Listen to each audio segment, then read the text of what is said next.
शब्द स्वरांचे बनती गाणे, साज नवानंद तराणे, रसिकांची हे जुळते नाते घडते जेव्हा सुरेल गाणे.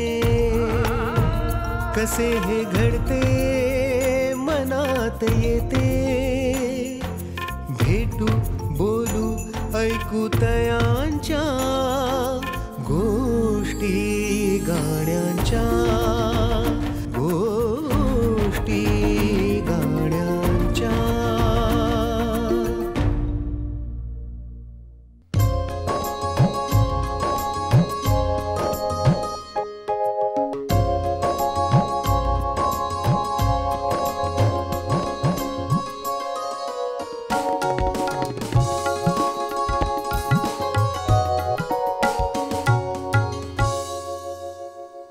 नमस्कार. गोष्टी गाण्यांच्या कार्यक्रमात आपल्या सगळ्यांचं पुन्हा एकदा स्वागत आहे. रसिको, महाराष्ट्राला संगीताची खूप मोठी परंपरा आहे, पण या परंपरेचे पायीक होत असताना, ही परंपरेची पालखी पुढे नेत असताना, पुढच्या काळाचं संगीत ज्यांनी आपल्यापर्यंत आणलं आणि खरं तर महाराष्ट्राचं संगीत एका मराठी मुलाने अमराठी लोकांपर्यंत पोहोचवलं, असा एक मराठी मुलगा, तरुण तडफदार, आजच्या पिढीचा गायक अवधूत गुप्ते आज आपल्या सोबत आहे. अवधूत, स्वागत आहे. आणि त्याचबरोबर तशीच आजच्या पिढीची गायिका मुग्धा कराडे आपल्या सोबत आहे. मुग्धा, स्वागत आहे. मुग्धा, तुला जसं आपण मागच्याही भागात बोललो की वेगवेगळ्या संगीतकारांबरोबर काम करताना सुद्धा एक वेगळी गंमत असते आणि त्याचं एक वेगळं वैशिष्ट्य असतं. आता अवधूत बरोबर तू अनेक गाणी गायलीस, त्याच्या शोमध्येही तुम्ही दोघं एकत्र गाता. त्याचा शो म्हणण्यापेक्षा तू मगाशी म्हणाला तुमचा शो, हिच्या शो मध्ये तू गा. तर असं तुझ्या शो मध्ये तो असताना तू अनेकदा अवधूत संगीतकार म्हणून कसा आहे हे तू जवळून पाहिलेस, पण इतर संगीतकारांकडे गाताना तुला काय अनुभव आला? विशेषतः मला त्या गाण्याकडे जायचंय. समीर सप्तीसकरने एक अतिशय सुंदर गाणं खरं तर केलेलं आहे आणि चित्रपटाच्या बाबतीत असं असतं ना की त्या आशय विषयानुसार ते गाणं पुढे जावं लागतं. तर त्या गाण्याविषयी आम्हाला सांग ना. जेव्हा आपण गायला लागतो कधीही फिल्म्ससाठी, तेव्हा आपण सगळ्या कंपोजर्सची गाणी ऐकत असतो आणि आपल्या मनात असतं की ह्या कंपोजर बरोबर गायचं आहे, त्या कंपोजर बरोबर गायचं आहे. तसं समीरसाठी गावं ही माझी खूप इच्छा होती आणि मी त्याला सारखं सांगायचं, अरे कधीतरी बोलव, कधीतरी बोलव. पण समीरकडून मला एक खूप वेगळ्या धाटणीचं गाणं मिळालं. हे अनन्या नावाची एक फिल्म आहे, त्यातलं हे ॲक्च्युली सॅड सॉन्ग आहे, जिथे तिचा ॲक्सिडेंट होतो आणि ती एकटी पडलेली असते. अशा वेळेचं हे गाणं आहे आणि हे अभिषेक खणकर यांनी लिहिलं आहे. तर त्यांनी त्या एकट्या पडलेल्या मुलीची तुलना ही एकट्या पडलेल्या पारव्याशी केलेली आहे. तर त्यातून ते असं गाणं आपल्याला कळत जातं आणि मला हे गायला खूप छान वाटलं. हे एक वेगळ्याच प्रकारचं गाणं आहे. तर नवीन संगीतकारांबरोबर कधी कधी आपल्याला काहीतरी नवीन अजून शिकायला मिळतं. समीरची स्टाईल पण वेगळी आहे. तर छान एक नवीन असं छान गाणं, एक वेगळा अनुभव खरं तर या गाण्याने तुला दिला. मला असं वाटतं की तोच अनुभव गाण्याच्या माध्यमातून आज पुन्हा एकदा आमच्यापर्यंत पोहोचावा. नक्कीच. ऐकवतेस मला?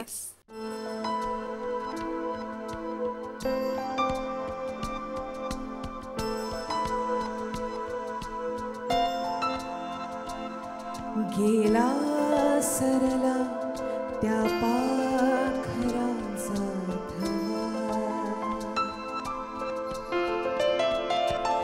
मागे उरला अलाहिदा पारवा,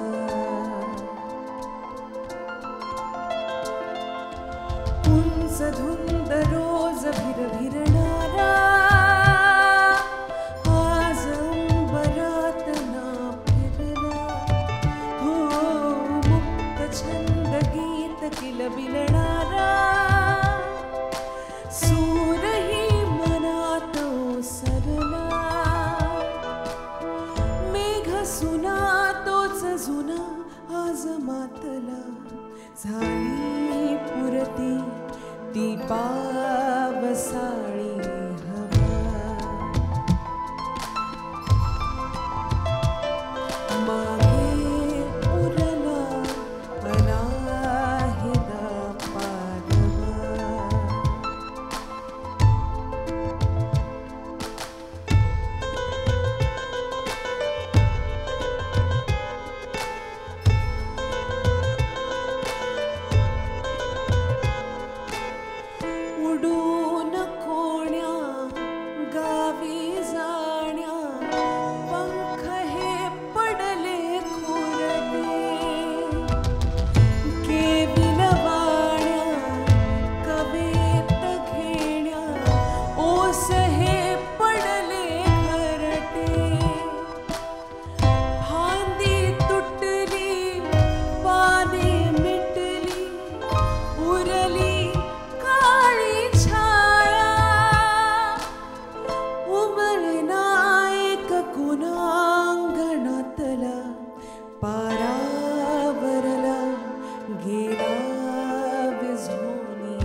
रस्ता दिसेना नवा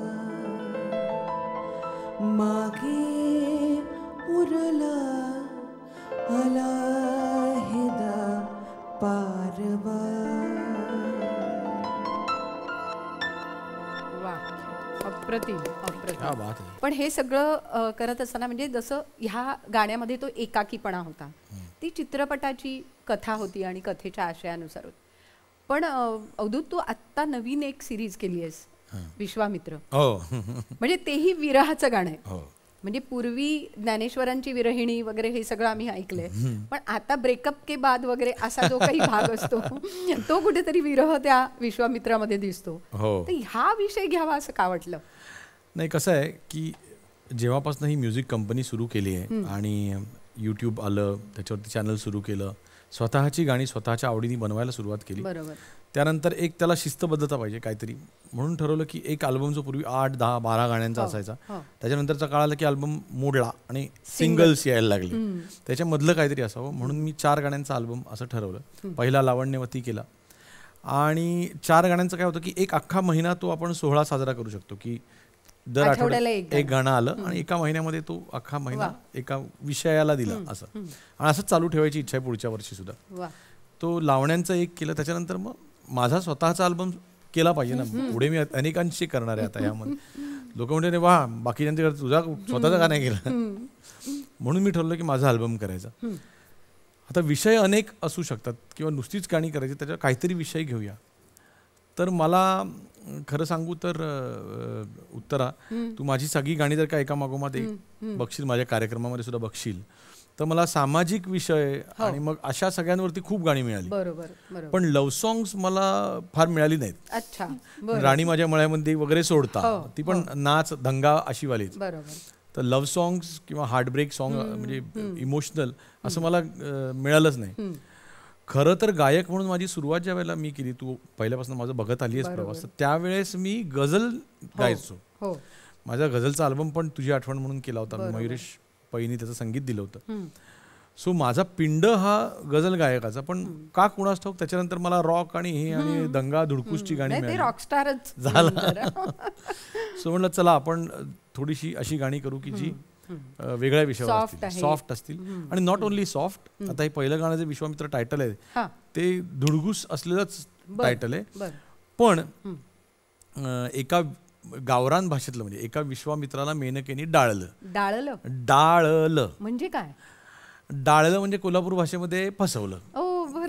फसवलं, डाळला गेला तो, असं असं. कोल्हापूरच्या मातीमध्ये असे काही शब्द मिळतात जे मराठीतल्या कुठल्याही शब्दकोशात नसतील. फाळलं, तुझ्याचकडनं आम्हाला ऐकायला मिळतात. ह्याचं किंवा तिचं फाळलं. बरं. फाळलं म्हणजे काय झालं तर फायदा झाला. अच्छा. ह्याचं फावलं जे म्हणतो ना आपण, त्याला फाळलं म्हणतात. फाळलं तिचं लई फाळलं त्याचं असं. तर मग असे शब्द वापरून मी हे गाणं बनवलं.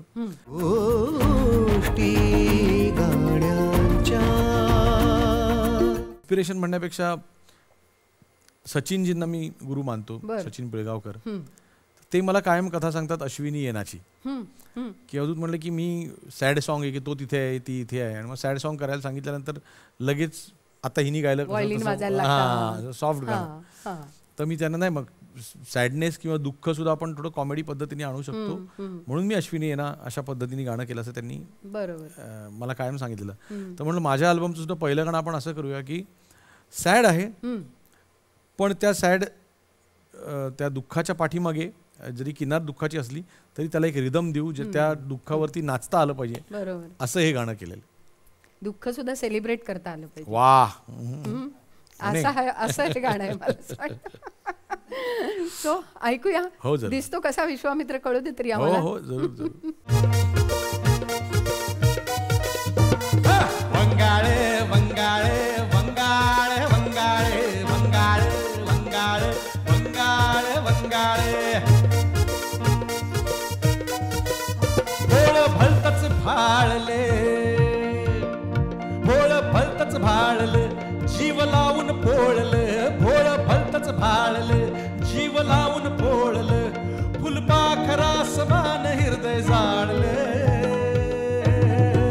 एका विश्वामित्राला विश्वामित्राला एका विश्वामित्राला मेनकेनी टाळले, विश्वामित्राला मेनकेनी टाळले.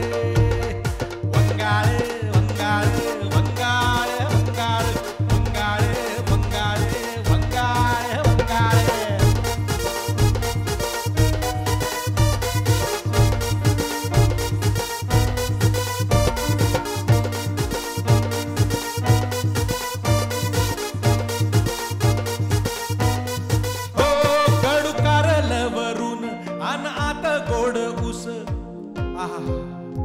कडू कारल वरून अन आत गोड ऊस, कडू कारल वरून अन आत गोड ऊस, असा जन्म लाभेजेला त्याला म्हणत्यात पुरुष.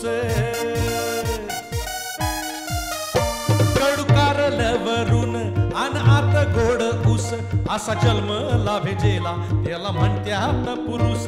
जग जिंकल मर्दान, जग जिंकल मर्दान जवा जवा ठरवर, जग जिंकल मर्दान जवा जवा ठरवर. पण पदर सांडता तेन सार हरवल, तेन सार हरवल, तेन सार हरवल. हा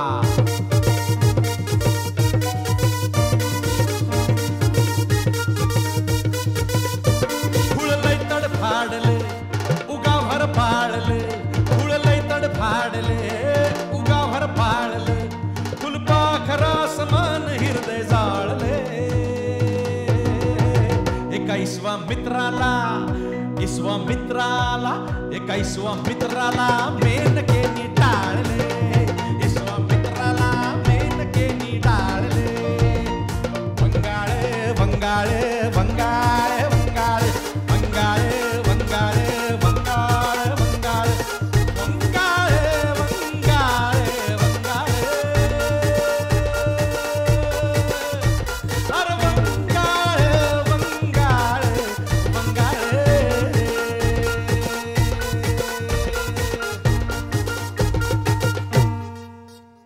वा, क्या बात आहे, क्या बात आहे. ग्रेट, मस्त.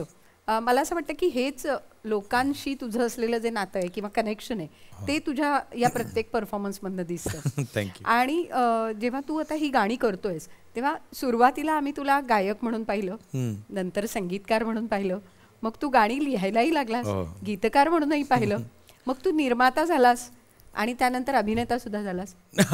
अभिनेता नाही, अभिनेता नाही. तुझ्या सगळ्या अल्बम मध्ये जेव्हा तू दिसतोस तेव्हाचा अभिनेता असं मी म्हणते. पण या सगळ्याच्या मागे काहीतरी एक प्रेरणा असेल ना. त्या सगळ्या प्रेरणा देखील तुझ्या एका गाण्यामध्ये म्हणजे विश्वामित्र अल्बम मध्येच मला असं वाटतं एका गाण्यात एकत्र आलेत. काय सांगशील त्याबद्दल? हे दुसरं गाणं तुझ्या विना, तुझ्या विना आज गौप्यस्फोट करतोय असं म्हणायला हरकत नाही खरं तर. पण ज्यावेळेला हार्टब्रेक झाल्यानंतरची गाणी आपण असा विचार करतोय कसं कसं तर वेगवेगळ्या मूड्स आहेत. म्हणजे छटा पण चारी आहेत. म्हणजे दूर दूर जे गाणे आज आपण बघू शकतो कदाचित पुढे, तर दूर दूर जे आहे तर ते एक हळवं हार्टब्रेक किंवा हळवा विरह आहे तो, की ती गेली आहे दूर पण ती भेटणार आहे, ती येणार आहे. काही दिवसांचा विरह आहे की थोडीशी रुसली आहे, सोडून गेलेली नाही. तर तो एक चेहरा त्याच्यामध्ये हसरा आहे, त्यामुळे वेदना आहे, विरह आहे, पण ती काही क्षणाची आहे जसं तू म्हणालास तसं आहे. तर ती दूर दूर त्या गाण्यामध्ये. आणि आता जे तुझ्या विना मी गाणार आहे त्या गाण्याचं म्हणजे ती सोडूनच गेली आहे. आणि सोडून गेल्यानंतर सुद्धा आपल्याला काय प्रत्येकजण आयुष्य संपत नाही, तरी जगावं लागतं. आणि मग ज्यावेळेला आपण जगतो त्यावेळेला तुमच्या चेहऱ्यावर हास्य असतं. तुम्ही कार्यक्रमांमधनं जात असता, लोक येतात मुख्य म्हणजे कुठे आणि तुम्ही त्यांना हसून स्माईल करता, हॅलो नमस्कार. परंतु त्या स्माईलला किती अर्थ असतो, ते हास्य खोटं असतं, त्याच्या पाठीमागचं दुःख कोणाला दिसत नसतं, हा विचार आहे.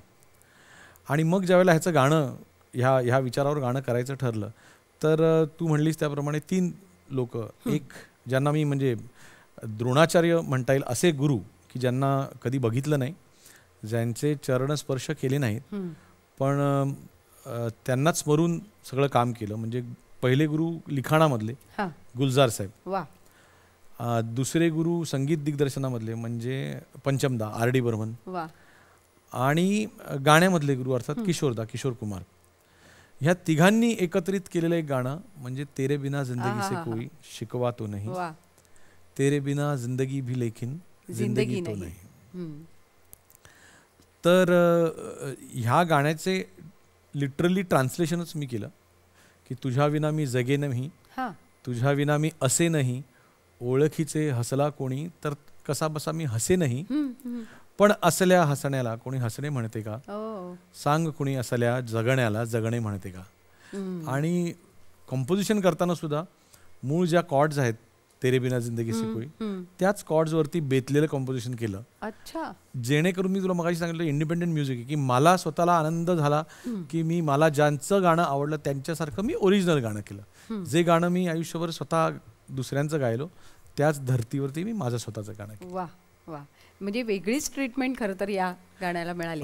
आणि आता हे तू सांगितल्यानंतर आम्ही जेव्हा हे गाणं ऐकू तेव्हा तुम्हाला तेव्हा त्या गाण्यामध्ये आम्हाला ते तेरे बिना जिंदगी से कोई शिकवा सापडेल. तुम्ही सापडेल ते. अगदी ऐकूया आपण.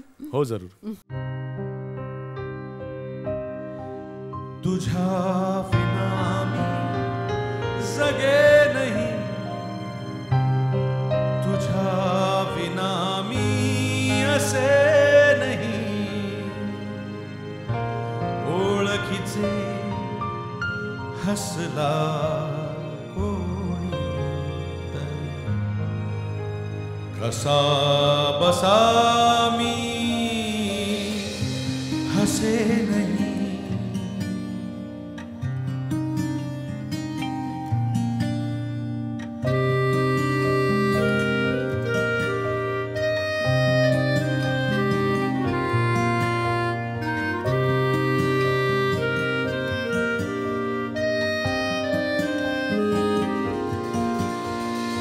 तुझ्या विना मी जगे नाही, तुझ्या विना मी असे नाही, ओळखीचे हसला कोणी तर कसा बसा मी हसे नाही. तुझ्या विना मी जगे नाही, तुझ्या विना मी असे नाही, ओळखीचे हसला कोणी तर कसा बसा मी हसे नाही. पण असल्या हसण्याला कुणी हसणे म्हणते का, सांग कुणी असल्या जगण्याला जगणे म्हणते का. गोष्टी गाण्यांच्या. पण अवधूत खरंच म्हणजे तू म्हणालास तसं ते सगळे आदर्श आणि त्या सगळ्या व्यक्ती या गाण्यामध्ये जाणवल्या आणि तुझे आदर्श आहेत म्हटल्यानंतर ते खूप सुंदर वाटलं ऐकायला सुद्धा. आपण हा जो एक सॉफ्टनेस आहे ना, ह्या सॉफ्टनेसवरनं एक आणखी एक तुझं वेगळं गाणं मला आठवलं. माधुरी नावाचा चित्रपट होता, त्यातलं एक जे गाणं आहे सॉरी म्हणायचे. सॉरी म्हणायचे. कसं झालं ते गाणं, काय नेमकं होतं? मी फार नशीबवान समजतो की स्वप्ना जोशी वाघमारेसारखी एक अतिशय निष्णात दिग्दर्शक म्हणीन हिंदीमध्ये इतकं काम केलं, त्यानंतर मराठीमध्ये मितवासारखी फिल्म केलेली दिग्दर्शक, तिने मला संगीतकार म्हणून बोलवलं आणि मोहसिन भाई हे त्याचे प्रोड्युसर. आणि काही फिल्म्स असतात ना की काही दिग्दर्शकांबरोबर काम करताना, काही प्रोजेक्ट्सवर काम करताना उत्तरा खूप वेगळी मजा येते, कारण त्यांच्यात धाडस असतं चाकोरीच्या बाहेरचं काहीतरी करण्याची. आणि अशा पेसची फिल्म, अशा विषयावरची फिल्म, त्यातून सोनाली कुलकर्णी म्हणजे मोठी सोनाली कुलकर्णी तिच्यावर पिक्चराइज झालं. आणि अशी सगळी टीम होती आणि त्यांनी वैभव जोशीकडनं म्हणजे बऱ्याच वेळा आजकाल काय होतं की आधी चाल मग शब्द. मी आतापर्यंत एकही गाणं असं केलेलं नाही, म्हणजे सगळ्या गाण्यांच्या आधी शब्द मगच चाल. कारण मला म्हणजे मी जे उलट करतात त्यांच्या काही विरोधात नाही, परंतु मला स्वतःला शब्द नसताना चाल करायला घेतली की मला काही दिसतच नाही. अर्थात सूर बोलतात पण मग मला त्यातनं राग दिसतो वगैरे वगैरे. सो मी कधीच आत्तापर्यंत शब्द स्वतःची चाल सांगतात, त्यामुळे मला शब्द कायम मी आधी हातामध्ये घेतो. तर त्या पद्धतीने तिने ज्या वेळेला अप्रोच केला मला, त्यावेळेला तिच्याकडे शब्द लिहिलेले होते वैभव जोशीचे की ह्या शब्दांना मला चाल लावून इथे गाणं होणार आणि सिच्युएशन माहिती. आणि सोनाली माहिती होती, कारण पुन्हा ते आवाजाचं हिचं टेक्स्चर आहे ना त्या गाण्याचं, हो. ते इतकं सूट झालंय हो. सोनालीसाठी. माझी गझल सुद्धा करून घेतली तिने या हा. जुन्या फोटोत दिसणारे खरे चेहरे कुठे गेले असे वैभवची एक गझल पण केली. सो हा अल्बम जो आहे हा खूप काय म्हणता येईल त्याला एक क्वालिटी अल्बम झाला आहे. आणि त्यामध्ये तिने असं मला गाणं करायला दिलं ज्याच्यामध्ये इंग्लिश शब्द येत आहेत. पण इंग्लिश शब्द म्हणजे कसं, आता आपण इंग्लिश शब्द बऱ्याच गाण्यांमध्ये आणतो, पण युजली ते इंग्लिश शब्द फास्ट गाण्यामध्ये असतात, कॅची गाण्यामध्ये असतात, रिदमिक गाण्यामध्ये असतात. ह्या गाण्यामध्ये सॉफ्ट असून सुद्धा इंग्लिश शब्द, मला सॉरी म्हणायचं हे आले. आणि वैभवचं जी लेखणी आहे ती कायमच इतकी सक्षम आहे की वैभवच्या कुठल्याही गाण्यांना चाली द्यायला किंवा शब्दांना चाली द्यायला काहीही कष्टच पडत नाहीत.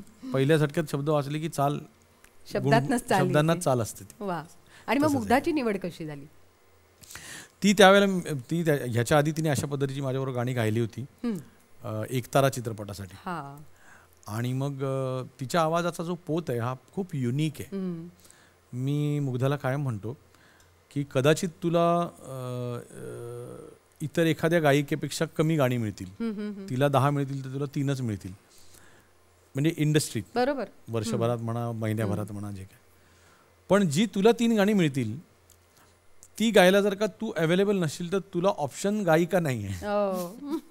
त्यामुळे तुला मिळालेली गाणी जाणार नाहीत कुठे, असं तिची राहतील. सो ह्या गाण्याचं ज्यावेळेला कंपोजिशन झालं तर त्यावेळेला मला तिच्याशिवाय दुसरा चेहरा नव्हताच. आणि तिने खूप न्याय दिलाय त्या गाण्याला.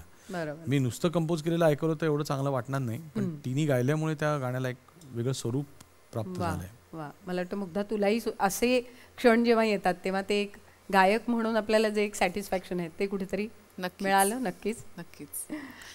आणि या गाण्याचे ऍक्च्युली 2 व्हर्जन्स आहेत. अवधूत दादाचं पण आहे आणि माझंही आहे त्या गाण्यात. मी वेगवेगळ्या सिच्युएशन्सला आहे, त्यामुळे मला काही कष्ट नव्हते. त्यांनी गायलंय तसंच्या तसं गाऊन टाकायचं होतं गाणं. ह्याची अजून एक या गाण्याची गंमत म्हणजे ह्या गाण्यावर आम्ही शूटमध्ये कामही केलंय. आमचे व्हिडिओज पण निघाले होते, जे सगळ्यात कठीण होतं. गाणं खूप सोपं असतं, व्हिडिओमध्ये काम करून खूप टेन्शन आलं होतं. ते इथे ग्रेट मास्टर बसलेले आहेत त्यातले. हो, त्यांचं बघितलं आधी आणि मग जरा तसंच करायचा प्रयत्न केला. पण ऐकवशील आज मला? येस, ऐकूया.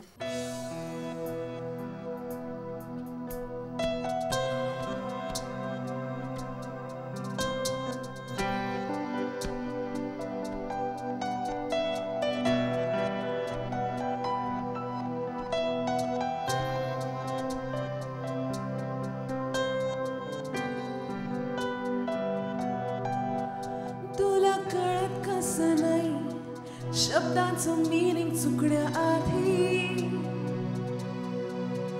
तुला कळत कसं नाही, नात्यांचं स्पेलिंग चुकण्या आधी तुला कळत कसं नाही, शब्दांचं मीनिंग चुकण्या आधी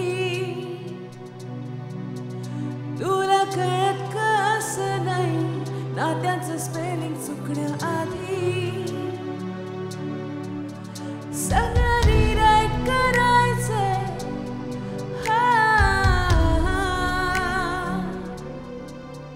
मला सॉरी म्हणायचंय, एकदा सॉरी म्हणायचंय, मला सॉरी म्हणायचंय,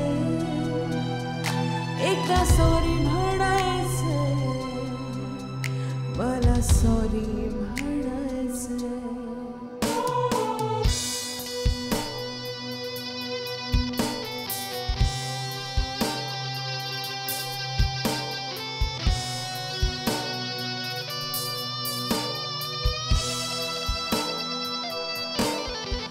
तुला कळत कसं नाही, हा गैरसमजांचा सीझन तुला कळत कसं नाही,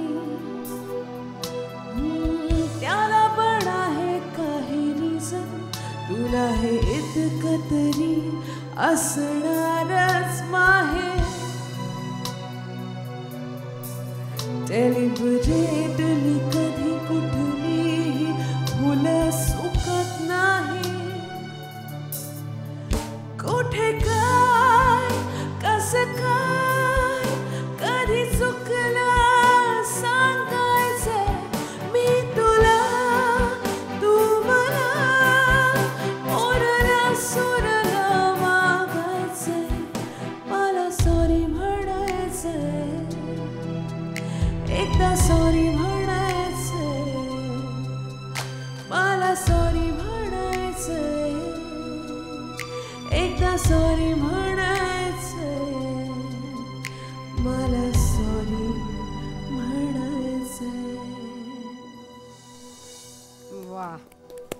अप्रतिम. वा Thank वा you. वा. जितकं गायला कठीण तितकी तुझी चाल कठीण, पण शब्द इतके सुंदर आहेत की खरंच आहे की सगळं रिराईट करून पुन्हा नव्याने उभं करायचं. Rewrite करायचं. हा एक म्हणजे जीवनाचं म्हणतात तसं आयुष्याचं सार सांगून गेलेली अशी कविता आहे आणि बोली भाषेतली बोली भाषेतली. कारण खरंच आहे ना, आपण इंग्रजी शब्द इतके वापरतो रोजच्या वापरामध्ये, रोजच्या जगण्यामध्ये. खरं तर अवधूत, तू इतके चित्रपट केलेस, त्यात सुद्धा एक सामाजिक आशय हा कायम आहे.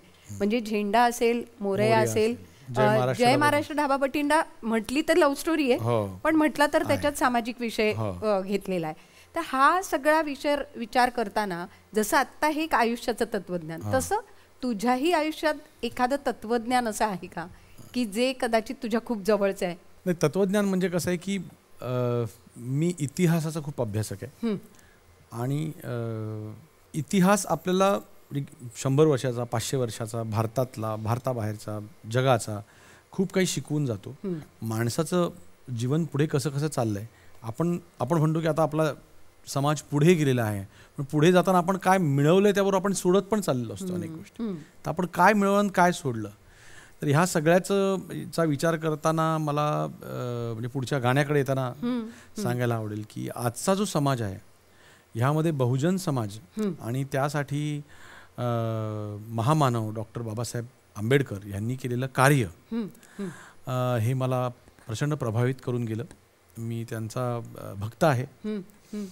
त्याचप्रमाणे त्यांनी जे बौद्ध धर्माची दीक्षा स्वतः घेतली आणि आपल्या सगळ्या अनुयायांना घ्यायला सांगितली, तर तो बुद्ध धर्म आणि त्याचे विचार हे देखील मला प्रचंड प्रेरित करतात.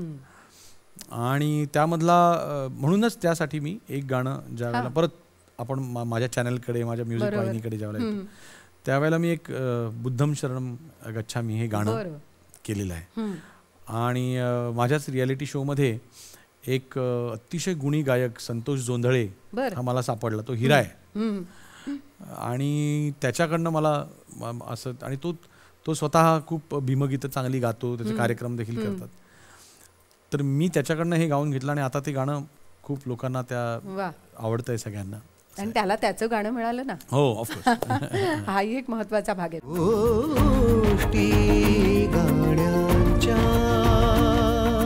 अवधूत, त्या बाबतीतही पुन्हा एकदा ते सांगावंसं वाटतं की आजपर्यंत तू अनेक नवीन गायकांना, स्वतः गायक असून इतर अनेक गायकांना त्यांचं गाणं दिलंस, हे खूप मोठं काम करत झालंय. नाही, कौतुक करून घेण्यासाठी नव्हे, पण देणाऱ्यांनी देत जावे, घेणाऱ्यांनी घेत जावे. कधीतरी आपल्याला हात देणाऱ्याचे हात घ्यावे लागतात. बरोबर.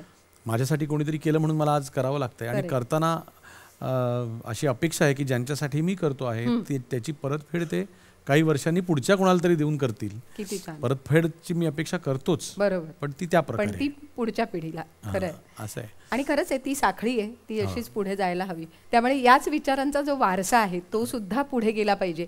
आणि त्यासाठीच मला असं वाटतं की इतकं सुंदर तू ते गाणं केलंयस, तर ते प्रत्यक्ष पाहूया. जरूर पाहूया.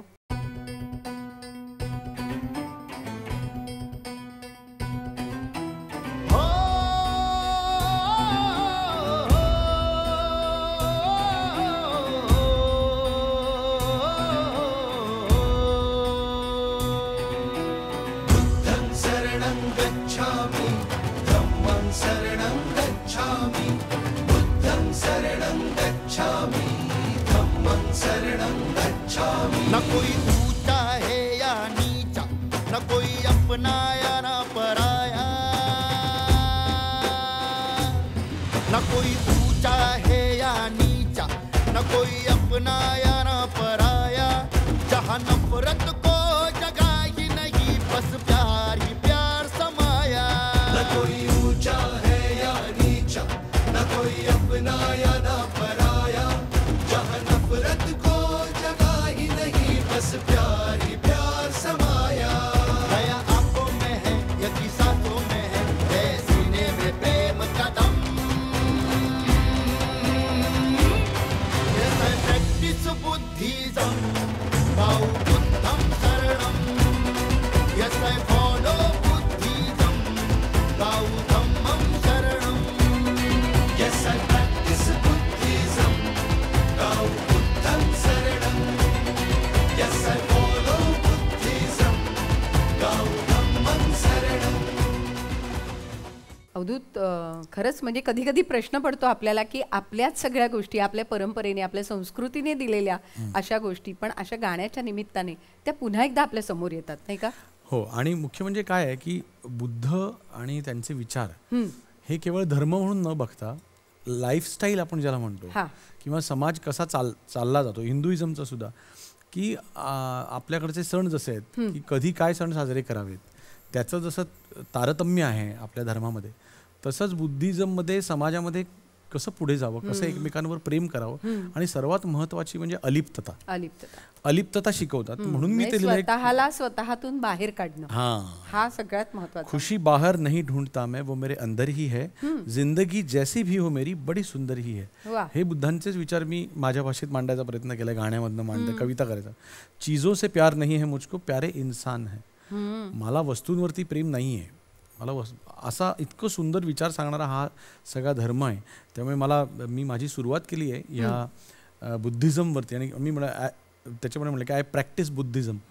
प्रॅक्टिस हा शब्द मी मुद्दामून इंग्लिश वापरला आहे, कारण त्याच्यातनं काय म्हणायचं हे जास्त प्रतीत होतं की तुम्ही कुठल्याही धर्माचे असाल तरी बुद्धांचे विचार फॉलो करणं, ते आयुष्यामध्ये त्याचा अंतर्भाव करणं हे कोणालाही शक्य आहे आणि ते करायला पाहिजे, जसा मी करतो. असे ते विचार मी त्यामधनं मांडायचा प्रयत्न केला. आणि अजून हे तर पहिलं गाणं आहे माझं. मी पुढे अनेक बुद्धगीतं आणि भीमगीतं ही दोन्ही करणार आहे. वा, खूप शुभेच्छा आमच्याकडनं. कारण खरंच आहे की हे सामाजिक विषय आहेत, ते हाताळले गेले पाहिजेत. म्हणजे एका बाजूला ऐका दाजीबा म्हणणारा अवधूत गुप्ते, दुसऱ्या बाजूला बुद्धम शरणम गच्छामी पण म्हणतोय. ही म्हणजे हा बॅलन्स आहे खऱ्या अर्थाने संगीतकार म्हणून. आणि कदाचित ते तुझ्या आतमध्ये झिरपतंय म्हणून ते तुझ्या सगळ्या रचनांमधनं येतं, पण ते संगीतकाराचं वैशिष्ट्य असतं आणि ते दिसतं. मुग्धा, तुझ्याही अनेक गाण्यांमध्ये जेव्हा तू इतरही संगीतकारांबरोबर जसं काम केलंस तसं अमित राज बरोबर तू काम केलंस. आणि दगडी चाळ 2 हा जो चित्रपट आला, त्या चित्रपटामधलं अमित राजने कंपोज केलेलं एक गाणं आहे. काय सांगशील त्या गाण्याविषयी? ह्या गाण्याबद्दल म्हणायचं झालं तर मला वाटतं की काही गाणी आपल्या नशिबात लिहिलेली असतात. की मी अमित दादाकडे वेगळंच एक गाणं स्क्रॅच गायला गेले होते, आणि तेव्हा त्यांनी म्हटलं की हे पण गाऊन टाक ना, मला जस्ट एक ऐकवायचंय. आणि तेच आवडलं. म्हणजे स्क्रॅच गायली होती? बरं, त्या गाण्याचं. आणि तेच आवडलं, मग त्यांनी मला हे गायला बोलवलं आणि हे खूप सुपरहिट झालं. आणि ह्यात अजून एक मला छान गोष्ट मिळाली, म्हणजे हे गाणं सलमान खाननी शेअर केलं होतं, त्यामुळे त्याला खूप अजून म्हणजे माझे फॉलोअर्स वाढले. वा, मग असं झाल्यानंतर एक वेगळंच समाधान. पुन्हा एकदा भरपूर लाईक्स, भरपूर म्हणजे लाईक आणि शेअर आहेतच तुझ्या नशिबात असं म्हणायला हरकत नाही. पण ऐकवशील आज मला? नक्की. डाळिंबी रंगाची मिरचीच्या अंगाची मैनामी मुंबईची साहेबा, सोन्याच्या जाळीत चांदीच्या जाळीत फडफड्या जीवाची साहेबा. हे डाळिंबी रंगाची मिरचीच्या अंगाची मैनामी मुंबईची साहेबा, सोन्याच्या जाळीत चांदीच्या जाळीत फडफड्या जीवाची साहेबा. कुणी फसला का बघते साहेबा, तो दिसला मला र साहेबा, त्याच्या नजरेत आग गडी दिलाचा वाघ, त्याचा अंगार बेकार साहेबा. राघू पिंजऱ्यात आला, राघू पिंजऱ्यात आला, राघू पिंजऱ्यात आला, राघू पिंजऱ्यात आला, राघू पिंजऱ्यात आला, राघू पिंजऱ्यात आला, राघू पिंजऱ्यात आला, राघू पिंजऱ्यात आला.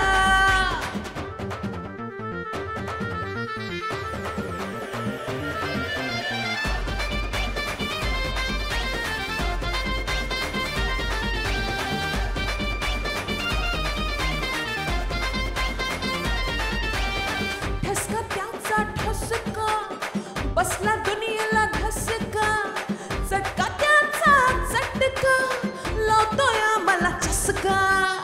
ठसका त्याचा ठसका, बसला दुनियेला धसका, ठसका त्याचा ठसका, लावतोय मला चसका. असा बसलाय नेम बघा साहेबा, तो करणार गेम बघा साहेबा, त्याच खटक्यावर बोट आर दिसला की ठोक असा फायर ब्रँड माझा साहेबा. राघू पिंजऱ्यात आला, राघू पिंजऱ्यात आला, राघू पिंजऱ्यात आला, राघू पिंजऱ्यात आला. गोष्टी गाण्यांच्या. वाव, मस्त, दमदार. काय बघ, म्हणजे मला कायम कौतुक वाटतं की कवी हा किती समृद्ध असू शकतो आणि किती वर्सटाईल असू शकतो.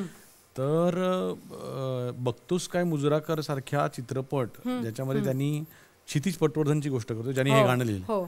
तर बघतोस काय मुजराकर मध्ये शिवबांवरचं गाणं लिहिलं, महाराजांवरचं, की तुझी मांडी दे उषाला, असं इतकं हळवं महाराजांबद्दल लिहिणारा, डीप लिहिणारा गायक, बरोबर, डीप लिहिणारा सॉन्ग रायटर म्हणजे कवी, तो खटक्यावर बोट तुझं लावला की ठोक तुझं फायर ब्रँड माझा साहेबा वगैरे असं लिहितो. राघू पिंजऱ्यात आला म्हणजे काय सिद्धहस्त कवी आहे, असं व्हरायटी खरंच आहे. पण ते वैविध्य जेव्हा असतं तेव्हाच अशी गाणी होतात आणि ती लोक डोक्यावर उचलून धरतात. तुम्हाला तर हा नेहमीचा अनुभव आहे, कार्यक्रम करायला जेव्हा तुम्ही जाता आणि गाजवता, स्टेज गाजवता, तेव्हा खरंच आहे. पण अवधूत, जेवलास का? जेवलास ना? हो, जेवलो, छान जेवलो, दूरदर्शनचं जेवलो आज. हो ना. पण मला वेगळ्याच विषयाचं जेवलास का विचारायचंय. आलं, मला कळलं तुझ्या मनात काय आहे, काय ते आम्हाला कळत नाही ना. पण आम्ही आपलं नॉर्मल विचारतो जेवलास का, पण तुझ्या त्या जेवलास का म्हणण्यामध्ये काहीतरी वेगळा अर्थ आहे. तुम्ही मुंबईकर लोक विचारताना त्यावेळेला त्याचा अर्थ वेगळा होतो. कारण मुंबईकर तुम्ही विचारता जेवलास का म्हणजे जेवलास का. अवघ्या महाराष्ट्रामध्ये, विशेष करून कोल्हापूरच्या आजूबाजूला कसं आहे की एखाद्या सुंदर मुलीची एखाद्या मुलानी जर का जाऊन विचारलं की माझ्यावर फिरायला येतेस का, मी त्याने एखादं गुलाब दिलं तर कदाचित ती सहन पण करेल. पण काय गे राणी, जेवलीस काय, असं जर का विचारलं की तो पोरगा कानाखालीच खाणार. अच्छा. कारण जेवलास कायचा वेगळाच अर्थ होतो.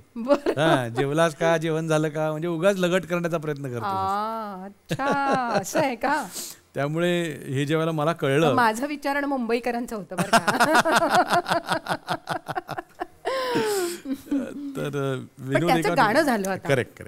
सो मला ज्यावेळेला ही फ्रेज कळली, मला खूप तुझ्यासारखंच मी हसलो होतो की मला कोल्हापूरमध्ये ज्यावेळेला मी वरचेवर जात असतो, अजूनही मी टच सोडलेलं नाही कोल्हापूरशी. गाव सुटना, अगदी गाव सुटना, बरोबर बोलली. तर मी जेव्हा कोल्हापूरला जातो, आणि मी जातो तर रॉ मटेरियल घ्यायलाच जातो खरं, मित्रांबरोबर आणतो आणि मग तिकडनं वेगवेगळ्या फ्रेजेस, आमच्याशी वाकडं, स्मशानात लाकडं, अशा अनेक, म्हणजे सांगा आवाज नाही करायचा, जास्त बोलायचं काम नाही, असं म्हणून मी तिकडनं त्या सगळ्या घेऊन येतो गोष्टी. त्यामध्ये मला ही फ्रेज मिळाली.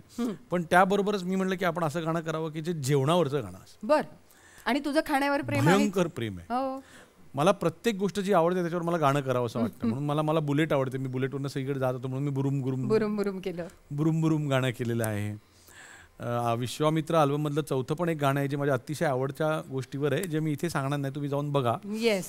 गोष्ट आवडती कोणती आहे ते सांग. तेच नाही सांगू शकत, बाकी ते तुम्ही जाऊन बघा तिकडे. ते असले सगळे. तर अशा सगळ्या आवडत्या गोष्टींवरती गाणे करावं. तसं माझं जेवण आणि त्यामधल्या आमच्या कोल्हापूरचं जेवणाची खासियत म्हणजे मटण आणि ते तांबडा पांढरा रस्सा. आणि अशी ती जी नायिका आहे ती जी म्हणजे जिच्या पॉइंट ऑफ व्ह्यूनी गाणं बनवलेलं आहे, तर ती गाणं करते, ती आपल्या प्रियकराला गाण्यातनं विचारतीये की मी तुला एवढं सगळं जेवण पाठवलं, मेल्या खाऊन सांग तर कसं वाटलं. काही लोक असतात खातात, ढेकर देतात, पण सांगतच नाहीत की जेवण कसं झालं. तोच तर एक शब्द असतो की वा छान झालंय, छान झालंय असं. म्हणून ती त्याला विचारते की पाहुणं जेवलात का, आणि त्याच्यासाठी ती सांगते की किती कष्ट घेतले मी, तर काचकाच कांदा कापताना बोट सुरीत न वाचवली. पुढे काय, हाताला चटका लागला, हाताला चटका लागला तरी मी कढई तापवली, तुमच्यासाठी स्पेशल केवढं बाई मी सोसलं, एवढं सगळं सोसलं, थोडं तरी सांगाल का नाही पाहुणं जेवला का नाही. तर हे. आणि मग गाण्याची गंमत अशी की आमच्या रियालिटी शो मध्ये ते महिलांचं पर्व होतं आणि तिघी जणी ज्या टॉपला आल्या त्याच्यापैकी एक सन्मिता दुसरी संपदा आणि तिसरी राधा. हम्म. तर गंमत असते ना की पहिलं हे गाणं झालं आणि राधालाच विचार मला मनामध्ये आला. बरं. मग राधाला जी बोलून पहिली जिंकली होती तिच्या तिच्यासाठी नाही नाही झालं हे. नाही. ते दुसरी तिसरी जी काय आली बरोबर आहे. मला वाटतं तिसरी आली होती राधा. हां, हां. राधाला पहिलं बोलून हे गाणं दिलं आणि सुपर हिट झालं ते. वा. म्हणजे पुन्हा तिला कायच्या तिचं काय. गाणं मिळालं. हो. त्याची पुढची पण गोष्ट अशी की संपदाला बोलवलं आणि तिला केळेवाली गाणं दिलं. हां. ते पण सुपर हिट झालं. वा. अजून सन्मिताचा नंबर लागायचाच आहे. रागायचं. पण लवकरच तिलाही तिचं गाणं तिला मिळेल. नक्की मिळणार, नक्की मिळणार. पण ते गाणं ऐकण्यापेक्षा मला असं वाटतं पुन्हा एकदा बघायला हवं. बघायला आवडेल, कारण तू त्याचा इतका सुंदर व्हिडिओ केलायस आणि त्या गाण्याप्रमाणे तो जो कोल्हापुरी ठसका आहे तो कोल्हापुरी ठसका आम्हाला नक्की बघायला आवडेल. रेसिपी बघायचा आनंद मिळेल वेगळाच. बघूया. कचकच कांदा कापताना बोट सुरीतनं वाचवली, हाताला चटका लागला तरी मी कढई तापवली. कचकच कांदा कापताना बोट सुरीतनं वाचवली, हाताला चटका लागला तरी मी कढई तापवली. तुमच्यासाठी स्पेशल केवढं बाय मी सोसल, थोडं तरी सांगाल का नाय? पाहुणा जेवला काय? पाहुणा जेवला काय? पाहुणा जेवला काय?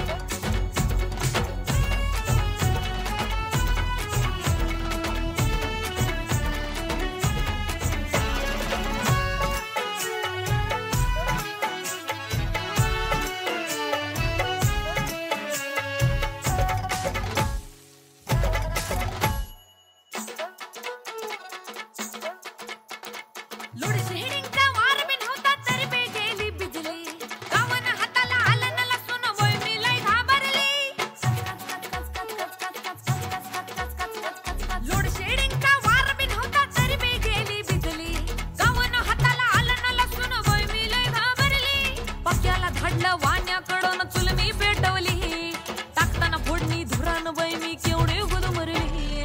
पक्याला धाडलं वाण्याकडून चूल मी पेटवली, टाकताना फोडणी धुरान बाई मी केवढी गुदमरली. तुमच्यासाठी स्पेशल तेवढं बाई मी सोचल, थोडं तरी सांगाल का नाय? पाहुणा जेवला काय? पाहुणा जेवला काय? पाहुणा जेवला काय? ठसका सगळ्यांच्या. पण खरंच अवधूत आज या गाण्यांच्या गोष्टी उलगडताना कितीतरी नवीन गोष्टी तुझ्याकडनं ऐकता आल्या. कारण आत्तापर्यंत तुझी सगळी गाणी ऐका दाजीबा असेल, परी म्हणू की सुंदरा असेल, किंवा तू इतर संगीतकारांबरोबर गायलेलं डिपाडी डिपांग सारखं गाणं असेल, कितीतरी गाणी फेमस झाली. पण त्या सगळ्या गाण्यातनं एक वेगळेपण आम्हाला या मैफिलीतनं उलगडता आलं. तर मुग्धा, तुलाही अशी छान छान गाणी मिळत राहोत अशा आमच्याकडनं सदिच्छा आहेत. आणि एकदा दूरदर्शनच्या माध्यमातनं गेल्यानंतर पुढे मग भरभराट असतेच. त्यामुळे त्या सदिच्छा आमच्या सगळ्यांच्या तुझ्यासोबत आहेत. कारण जसं दूरदर्शनवरनं सुरुवात अवधूतने केली आणि आज त्याने इतकं एक छान यश गाठलंय, त्यामुळे अवधूत खरंच खूप बरं वाटतं. आणि मी खूप जवळून सगळं पाहिलेलं आहे, त्यामुळे खूप बरं वाटतं की इतकं छान यश तू मिळवलंस. आज परीक्षक म्हणून तुला जेव्हा आम्ही बघतोय तेव्हा तू तिथे जे सल्ले देतोस किंवा तू ज्या गोष्टी सांगतोस तर त्याचंही खूप कौतुक होतं. कारण ते कुठेतरी तुझ्या रक्तातनं, संस्कृतीतनं, संस्कारातनं असं आलेलं आहे. आणि म्हणूनच अशाच संस्कारातनं आलेलं आणखी एक गाणं जे म्हणजे आज महाराष्ट्राचं राज्यगीत झालंय. आणि तेच राज्यगीत आज जेव्हा आपण त्याला सन्मान देतोय त्याला खऱ्या अर्थाने एका वेगळ्या अर्थाने सन्मान तू दिला होतास 20 वर्षापूर्वी. थँक्यू. पण तेव्हा खूप कॉन्ट्रोवर्सी झाली होती. हो, झाली होती. मग तेव्हा जरा भीती वाटली किंवा जरा वाईट वाटलं? कॉन्ट्रोवर्सी ही माझ्या 5वीला पुजलेली आहे. मी त्याच्या आधी झाली, त्याच्या नंतर झाली. मी काही केलं की कॉन्ट्रोवर्सी करायलाच लोक येतात की अरे चला अवधूत काहीतरी करतोय आपला. अगदी बाई मनमोराच्या वेळेला अगदी झालंच होतं. त्यामुळे त्याचं मला कॉन्ट्रोवर्सीचं काही फार वाटत नाही. पण येस, गाण्याबद्दल मी असं सांगेन की हे गाणं ज्याचं मूळ गाणं जे राजा बडे आणि श्रीनिवास खळेंनी केलं आणि शाहीर साबळेंनी गायलं, तर ह्या सगळ्यांनी मिळून जे गाणं केलं जय जय महाराष्ट्र माझा, ह्या गाण्याची महती इतकी मोठी होती. खरं पाहायला गेलं तर माझा जन्म व्हायच्या आधीचं गाणं, अनेक वर्ष आधी. मी जेव्हा ते पहिल्यांदा ऐकलं आणि मी लहान होतो तसा, तिथनं ते त्या गाण्यासोबत मी गायक म्हणून वाढलो आणि हे गाणं माझ्यासोबत राहिलं आणि जितकं ते ऐकत गेलो आणि म्हणजे ओरिजिनल गाणं मी सांगतो जे आज राज्यगीत झालं, ते ऐकल्यानंतर मला असं वाटायला लागलं की आजूबाजूच्या अनेकांना ते गाणं माहीत नाही, खरंच माहिती नव्हतं, नव्या पिढीला माहिती नव्हतं. त्यामुळे मी ते, आणि त्यावेळीची परिस्थिती आणि तेच गाणं परत रिमिक्स करणे किंवा असा विषय नव्हता, तर त्यावेळेला एक चळवळ पुढे येत होती की मी मुंबईकर किंवा मुंबईकर कोण, मराठी माणूस म्हणजे कोण, त्याची संज्ञा काय, त्याची व्याख्या काय, मराठी माणूस कोण, त्याची व्याख्या काय, या संदर्भात अनेक चर्चा उपचर्चा होत होत्या समाजामध्ये. त्यावेळेला कि माना चल के कभी था गुजराती, माना चल के था बंगाली, चाहे कोई भी हो तेरी भाषा, चाहे कोई भी हो तेरी बोली, म्हणजे तुझी भाषा कुठली बोलण्यातली असू दे, कारण भाषा बदलत जाते. आता ज्ञानेश्वरांनी माऊलींनी लिहिलेली मराठी आजची राहिलेली नाही ना, ती आत्तापर्यंत. आता ज्ञानेश्वरी वाचली जी आपण मराठीचं मूळ जर का मानलं तर म्हणजे नव्या मराठीचं मूळ असं म्हणलं जर का, त्याच्याही आधी मराठी होती अनेक वर्ष, पण ती जर का आपण प्रमाण मानली भाषा, तर आजची मराठी खूपच वेगळी आहे. त्यामुळे ती बदलत जाते. सो मग ह्यांची पण भाषा जी काही असेल, बंगाली असेल, चाहे कोई भी हो तेरी बोली, नस नस में दौड़े हैं तेरे, तुझ्या नसा नसामध्ये जी दौडते, हवा है कहाँ की है, पाणी कहाँ का है, मिट्टी कहाँ की, म्हणजे तुझी भाषा जरी वेगळी असेल पण तू महाराष्ट्रात राहत असशील तर तुझ्या ज्या लॉयल्टीज आहेत त्या महाराष्ट्राच्या मातीशी असतात आणि असल्याच पाहिजेत आणि असतात सुद्धा. इतर जे मराठी भाषिक लोक आहेत ते म्हणतात की आमच्या लॉयल्टीज आणि तुमच्या नाही आहेत, हे असं म्हणून चालणार नाही. त्यांना पण त्यांचा पण महाराष्ट्र तेवढाच आहे, ज्यांची कर्मभूमी आहे त्यांचा महाराष्ट्र आहे. आणि मग म्हणून अंतऱ्यामध्ये की चोट लगी तो चिल्लाता है आई ग, ड्रीम गर्ल तेरी कहती है बाई बाई ग, एक बिरबलाची आणि अकबराची गोष्ट होती की ज्याच्यामध्ये एक माणूस येतो अकबराच्या दरबारी आणि तो म्हणतो की मला जगातल्या सगळ्या भाषा येतात, माझी ओरिजिनल भाषा ओळखा. त्यावेळेला बिरबल म्हणतो की त्यांना रात्री त्याच्या तोंडावर एकदम तांब्यावर पाणी होता, तो जे ओरडेल ती त्याची भाषा. सो हा संदर्भ घेऊन इथे लिहिलं होतं की चोट लगी तो चिल्लाता है आई ग, म्हणजे बघ तू बंगाली मद्रासी कोणी असला तरी तू आई ग म्हणतोस. ड्रीम गर्ल तेरी कहती है बाई बाई ग, म्हणजे तुझ्या मनामध्ये येणारी मुलगी ही कशी, ती बंगाली नाही, तू मराठी मुलीचं स्वप्न बघतोस, तर तुझ्याहून जास्त मराठी कोण, असं हे गाणं मी त्यावेळेला लिहिलं. आज मला या गाण्याच्या बद्दल खूप आनंद होतो की इतकी वर्ष गाणं ते केवळ टिकलेलं नाही, अजूनही ते साजरं होतं स्टेजवरती सगळीकडे. आणि सर्वात महत्त्वाची गोष्ट म्हणजे हे थोडा विनोद आहे याच्यामध्ये की ज्यावेळेला मूळ गाण्याला राज्यगीताचा दर्जा मिळाला त्यावेळेला आजच्या पिढीच्या सगळ्या मुलांनी मला कॉंग्रॅच्युलेशन्स केलं, दादा तुमचं गाणं राज्यगीत झालं. कारण मी त्यांची पण थट्टा करत नाही, मला गंमत वाटते की ती अख्खी एक पिढी आहे जी माझ्या जय जय महाराष्ट्र ह्या गाण्याबरोबर वाढलेली आहे. त्यांना राज्यगीत झाल्यानंतर परत त्यांना समजावायला लागलं की हे माझं गाणं नाही, हे कॉम्बो म्युझिक आहे, ओरिजिनल गाणं ते आहे आणि ते राज्यगीत झालंय, त्याच्याशी ते माझं गाणं नव्हे. पण ते मूळ गाणं इतकं अप्रतिम होतं म्हणून तुला ते करावं वाटलं.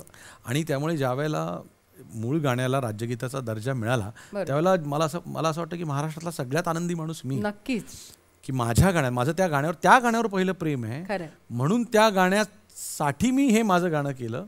आता मूळ गाण्याला जर का राज्यगीताचा दर्जा मिळालेला आहे तर त्यानंतर माझ्यापेक्षा जास्त आनंदी माणूस कोण असेल जगात. त्यामुळे आजच्या या गोष्टी गाण्यांच्या गप्पांची ही जी मैफिल आहे त्याची सांगता आपण त्या गाण्यानेच करूया. हो चालेल. आणि पुन्हा एकदा वर्तुळ पूर्ण होतं तसं आहे, तुझी जी सुरुवात या प्लॅटफॉर्म पासून झाली, या व्यासपीठावरनं झाली, तिथूनच पुन्हा एकदा आपण जय जय महाराष्ट्र म्हणून थांबणार आहोत. त्यामुळे 1960 साली तयार झालेलं ते जय जय महाराष्ट्र माझा आणि त्याच आपल्या महाराष्ट्राला एका वेगळ्या पद्धतीने, एका वेगळ्या नजरेतनं सलाम करूया आणि अवधूतच्या स्वरातनं महाराष्ट्राला पुन्हा एकदा दंडवत करूया. भीतीनं आम्हा तुझी मुळी गडगडणाऱ्या नभा,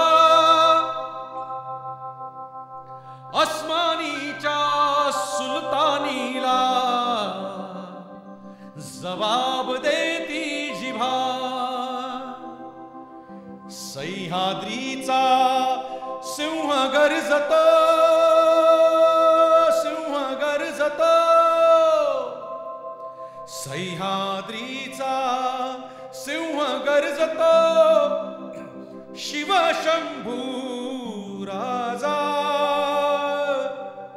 दरी दरीतून नाद गुंजला महाराष्ट्र माझा जय जय महाराष्ट्र माझा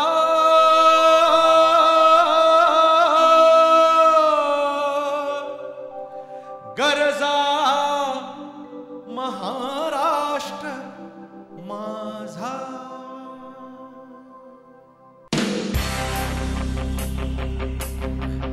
माना चल के कभी था गुजराती माना चल के था बंगाली माना चल के कभी था मद्रासी माना चल के था पंजाबी चाहे कोई भी हो तेरी भाषा चाहे कोई भी हो बोली नस नस में दौड़े हैं जो तेरे पहचान हवा है कहाँ की है पानी कहाँ का है मिट्टी कहाँ की तो खोल दिल के बल्लों से ये जय जय जय जय जय जय महाराष्ट्र माझा गरजा महाराष्ट्र माझा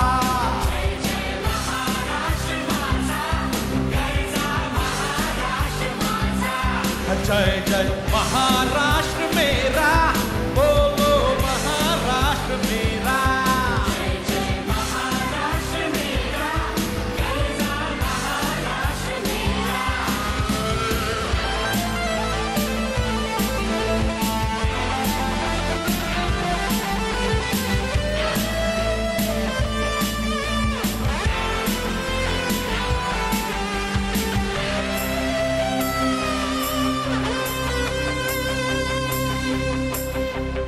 चोट लगी तो चिल्लाता है रिंगो तेरी कहती है